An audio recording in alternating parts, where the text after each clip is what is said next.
പ്രയാസങ്ങൾ പരിഹരിക്കാൻ കാരണമാകുന്ന ഒരു സംഗതിയാണ് ഇഖ്ലാസ്. ഇഖ്ലാസുള്ള ആളുകളെ ദുനിയാവിലുള്ള പ്രയാസങ്ങളിൽ നിന്ന് തന്നെ അല്ലാഹു തആല രക്ഷിക്കും. നിങ്ങളെല്ലാവരും കേട്ടിരിക്കും മുൻഗാമികളായ 3 ആളുകൾ ഒരു ഗുഹയിൽപ്പെട്ട കഥ നബി സല്ലല്ലാഹു അലൈഹി വസല്ലം പറഞ്ഞു കൊടുക്കുന്നത്. അവർ 3 പേരും ഈ ഗുഹയിൽപ്പെട്ട് ഗുഹയുടെ വാതിൽ ഒരു പാറ ഉരുണ്ടുവന്ന് അടച്ചു. അതിൽ നിന്ന് പുറത്തിറക്കാൻ സാധിക്കുകയില്ല. മരണം അവർക്ക് ഉറപ്പായി. ആ സമയത്ത് അവർ പ്രാർത്ഥിച്ചു. അവർ ഇഖ്ലാസോടെ ചെയ്ത 3 അമലുകൾ, 3 പേരും ഓരോരോ അമലുകൾ എടുത്തു പറഞ്ഞ് പ്രാർത്ഥിച്ചു. ആ അമലുകൾ നിങ്ങൾക്കറിയാവുന്നതാണ്. ഒരാൾ, അയാൾക്ക് വയസ്സായ മാതാപിതാക്കളുണ്ടായിരുന്നു.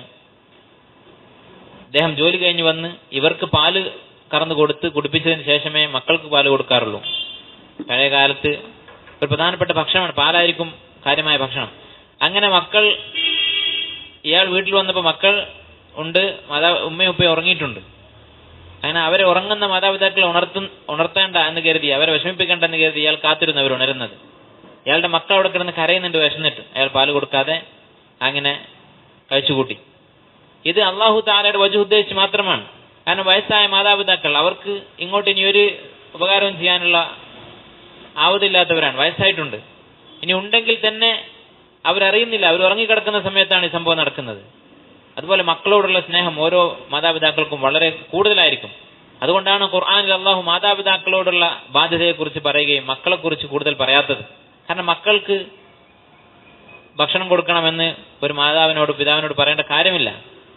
എന്നാൽ മാതാപിതാക്കളോടാണ് സാധാരണ വീഴ്ച വരുത്താൻ സാധ്യതയുള്ളത്. അതുകൊണ്ടാണ് അല്ലാഹു ആവർത്തിച്ച വിഷയം ഖുർആൻ പറഞ്ഞിട്ടുള്ളത്. പക്ഷെ ഈ മനുഷ്യൻ എന്ത് ചെയ്തു?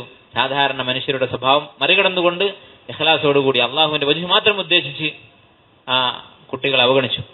അതുപോലെ തന്നെ മറ്റൊരാൾ, അയാൾ ഇഷ്ടപ്പെട്ടിരുന്ന സുന്ദരിയായ ഒരു പെൺകുട്ടി അദ്ദേഹത്തിന്റെ കുടുംബത്തിലുണ്ടായിരുന്നു. അവളെ ഇദ്ദേഹം ഈ മോശമായ പ്രവൃത്തിക്ക് വേണ്ടി ആവശ്യപ്പെട്ട് അവൾ വിസമ്മതിച്ചു.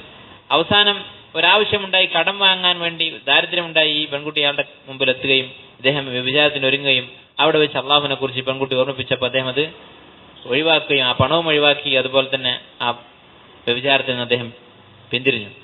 ഇത് അള്ളാഹുവിന്റെ വജ്ഹ് മാത്രം ഉദ്ദേശിച്ചിട്ടുള്ളതാണ്. ഈ പെൺകുട്ടി ആവശ്യക്കാരിയാണ്, അവർക്കൊന്നും ചെയ്യാൻ സാധിക്കുകയില്ല. അങ്ങനെയുള്ള സാഹചര്യത്തിൽ അള്ളാഹുവിനെ മാത്രം പേടിച്ചുകൊണ്ട് അയാൾ ആ പാപം ഒഴിവാക്കി. 3-ാമത്തെ ആൾ, അദ്ദേഹത്തിന്റെ പണിക്കാർക്ക് കൊടുക്കാൻ അല്പം കൂലി ബാക്കിയുണ്ടായിരുന്നു. ആ പണം ഉപയോഗിച്ച് ഇദ്ദേഹം കുറെ സമ്പത്തുണ്ടാക്കി. പിന്നീട് ഈ ജോലിക്കാരൻ കാലങ്ങൾക്ക് ശേഷം കണ്ടുമുട്ടിയപ്പോൾ ഈ പണം മുഴുവൻ അയാൾക്ക് വിട്ടുകൊടുത്തു. ഇങ്ങനെ 3 പേരും ഇഖ്ലാസോടെ ചെയ്ത അള്ളാഹുവിന്റെ വജ്ഹ് അല്ലാതെ മറ്റൊരു നിലക്കും ഒരു നഷ്ടവുമില്ല ഈ തെറ്റ് ചെയ്താൽ, അല്ലെങ്കിൽ ഈ കർമ്മം ചെയ്തിട്ടില്ലെങ്കിൽ. അങ്ങനെയുള്ള സാഹചര്യത്തിലും അള്ളാഹുവിന് വേണ്ടി അമൽ ചെയ്തു. കാര്യം എടുത്തു പറഞ്ഞ് പ്രാർത്ഥിച്ചപ്പോൾ ആ ഗുഹയുടെ വാതിൽ തുറന്നു. അവർക്ക് പുറത്തു വരാൻ സാധിച്ചു. അള്ളാഹു ഒരു കറാമത്തായി അവരെ രക്ഷിച്ചു. അപ്പൊ ഇങ്ങനെയുള്ള അത്ഭുതങ്ങൾ സംഭവിക്കും ഇഖ്ലാസോടുകൂടി അമൽ ചെയ്താൽ. അത് ദുനിയാവിൽ തന്നെ കിട്ടുന്ന കാര്യമാണ്. അല്ലാഹു സുബ്ഹാനഹു വ തആല ഈ ഉമ്മത്തിനെ, മുസ്ലിം ഉമ്മത്തിനെ സഹായിക്കാനുള്ള